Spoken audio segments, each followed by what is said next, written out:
Who is running the teleprompter tonight after this report that the other guy is now under investigation for making money off of reading the president's speech? Obviously, I'm aware of the report. The president is too. I spoke with him about it. He believes it's deeply unfortunate and frankly a disgrace. And the individual that was cited in that report is complying with the CFTC but has been put on paid administrative leave. I'm sorry, without pay. The administrative leave is unpaid, to be very clear. That was a decision by the president, so I think that speaks for itself. On the concerns. Okay, it sent shockwaves across Washington. President Trump's longtime prompter operator now under investigation for insider trading after he allegedly made $100,000 by betting on the president's speeches. He would see them and then bet on what the president would say. For more on this, Outkick founder Clay Travis and Fox News contributor joins me now. Clay, wow. I knew a lot of people were betting on these markets in Washington, but never someone that was so close to the president, who's been doing this for, I think, a decade, reading the speeches and then actively, betting on it and making money.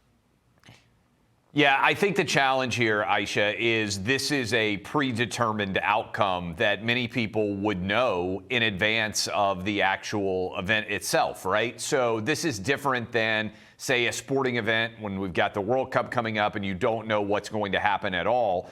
There have been some of these so-called markets in reality shows, for instance, that are taped, and you can make different sorts of predictions about what's going to happen on them.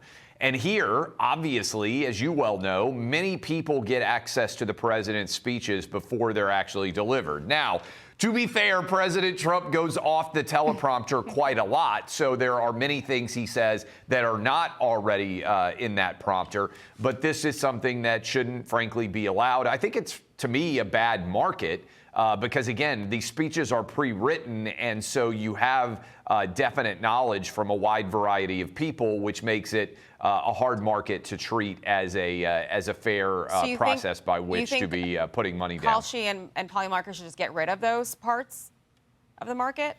I think they both, I think Kalshi and Polymarket need to be looking at markets that are out there that have already been determined, right? Yeah. There's a difference between a market that's uncertain, who's going to be the next governor of California, for instance, and what President Trump is going to say in a speech in 10 minutes that's already written. And the thing is that this isn't a one-off. I mean, you remember the U.S. soldier who bet on the Maduro capture when that was going to happen. There was also this from the New York Times. In April, 3 political candidates were found trying to bet on their own races. In June, federal authorities said they were investigating whether former Representative George Santos had made a bet about attending Mr. Trump's State of the Union address. I mean, this is rampant, all over definitely the nation's capital. But, I mean, people are just taking such an interest with the president that this is running so rampant. So I agree with you. I think there has to be changes made for this to not happen again. Be sure to like and subscribe for all the Fox News latest on YouTube and catch full shows streaming now on Fox One.